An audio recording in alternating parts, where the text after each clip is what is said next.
So, I mean, really, people ask me that all the time. Funny enough, I'm not really what you would call a hard thrower, say. Usually sit high 80s, touch the low 90s every once in a while. So I consider myself more of a finesse pitcher. Get people out by hitting my spots and getting them off or getting them out with my off speed a lot more often than just trying to throw the heck out of the ball and get them out that way. So I think that's what's really helped me in the past is that I've never really been that guy that throws extremely hard. So I have to really work hard to be finesse and get people out that way. So you can consider that my pitching style.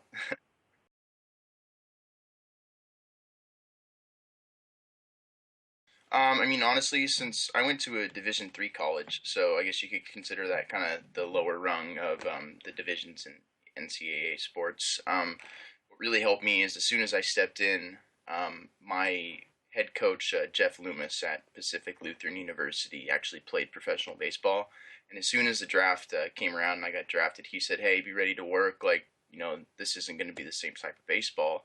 So, with that in the back of my mind and stepping into professional baseball, the coaches there obviously are like, "Hey, this is a different ball game now. Like, you need to step your game up," kind of thing. And I guess I had to learn how to prepare myself before games instead. Like in college, during the week it'd be fun, and we'd be looking at scouting reports and this and that, and all of a sudden, professional baseball, it was the days leading up to my starts. I was actually looking at stats and looking at how these people hit and their spray charts and everything, and trying to figure out how I was going to get them out. That way I'd already, technically pitched a game against this team before I'd actually pitched against them. So I think that's the transition that I had to make, and it really helped in the long run because I ended up having a pretty successful season.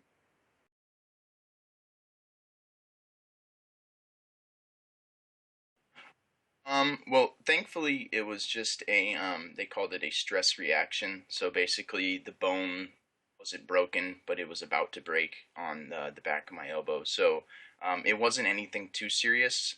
So I mean, I couldn't have asked for any other injury. I mean, when it first happened, they were like, "Oh, we're gonna have to put you under. We're gonna have to give you surgery," and that's when I was like, "Oh, okay. Well, I'm gonna miss a year of baseball now." But I mean, so it ended up being not too bad of an injury. I was out for 6 weeks of not doing any throwing, and then eventually was able to come back and start my throwing program. And I mean, I only ended up with 10 innings that year, but I felt strong when I came back. So going into the off season, I wasn't too worried about as far as my arm strength or anything like that. I was more focused on getting myself more mentally prepared for the next season, and which unfortunately ended up getting released, but still have an opportunity to play, and that's why we're talking. But yeah, I think my arm has felt fine, and I've been throwing the past couple months, and my arm has felt just fantastic. So I mean, didn't ask for anything else.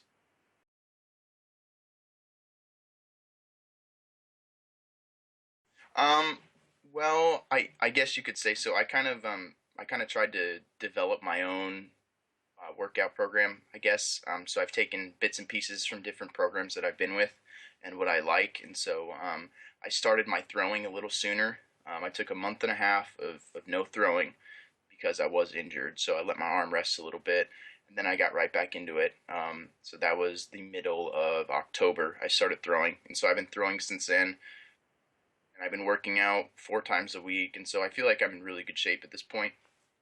And last year, I didn't start throwing until beginning of January. So it's just I kind of took what I thought hindered my performance last year, and kind of improved upon that. And that's kind of my goal is every year to find something that, okay, this didn't work. Let's do something else the next year.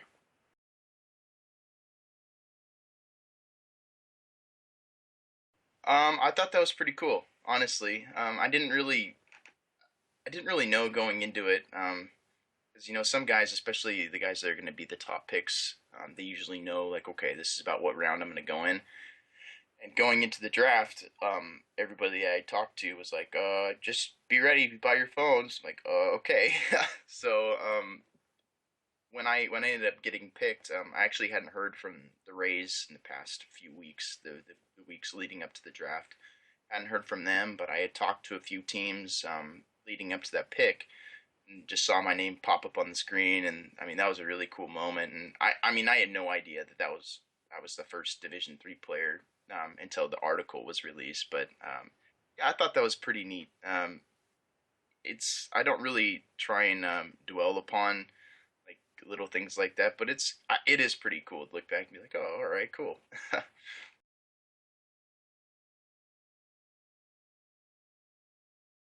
um, I mean, I didn't actually since I went to college for 3 years. Still haven't finished my degree. I'm planning on finishing it though, but I chose computer science just because the program that I at the school that I went to is actually a very really highly taught program. Like it's very recognized in our area. So that was one of the reasons I chose that program. But I mean, I've always been interested in tinkering with networks and computers, and leading up to college. I mean, I've always built all of my own computers, and kind of messed around with our home network, and so I like those sorts of things. I definitely learned a lot, and I mean, I'm fairly close to my graduation, so that's definitely something I'll get my degree in.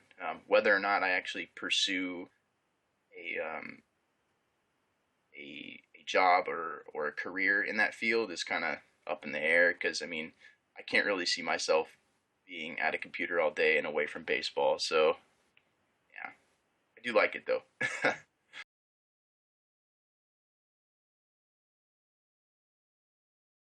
So I first met Max when my freshman year. I got into college and first met Max, and he had kind of an aura about him.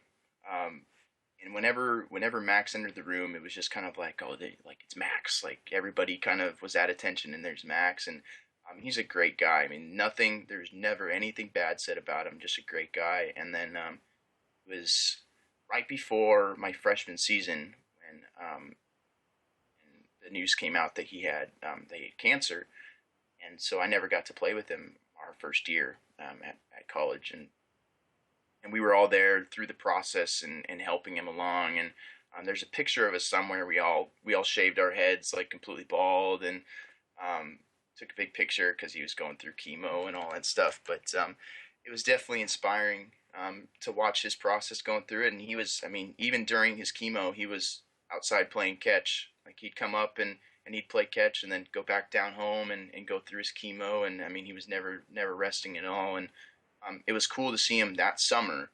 So it'd be the summer of 2012. He actually he actually came back and pitched a few innings in the West Coast League, which is a summer collegiate league over here, and he was able to actually pitch a few innings in that league, and I got to see him do it, and I thought that was really cool. And obviously, the next year he was back for the full season, but just being there for that whole process was really neat, and just seeing his strength and just the way that he went about things, like having cancer just never really phased him any.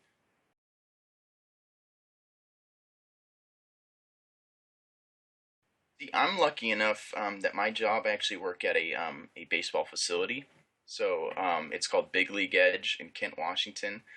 And so I'm able to go there, 5, 6 days out of the week, and I just do some pitching instruction and some different strength training, and private lessons and all that type of stuff. And actually have a pretty cool. We have a really big facility, brand new this year, and so I'm able to actually get my workouts and my throwing and everything incorporated with my work. So I show up and I work a little bit, then I have time to throw and work out, and so it actually works out really well, and I enjoy it.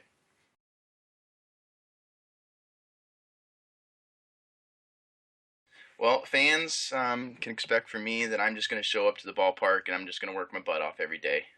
That's kind of what I've prided myself on ever since I really got serious with baseball. And I'm going to show up, and if there's something that's hindering my game, it's going to be fixed right away. I go out, I have a bad game, it's not going to happen again. Kind of, I'm just one of those guys that I really like to hammer home and uh, work on everything that I need to get better. Um, Not going to be a guy that's kind of sitting in the dugout, not talking to people. I like to be social. Even though kind of in my everyday life I'm pretty quiet, but on the baseball field I just love to be social and talk to fans, and yeah, you can expect hardworking and social for me.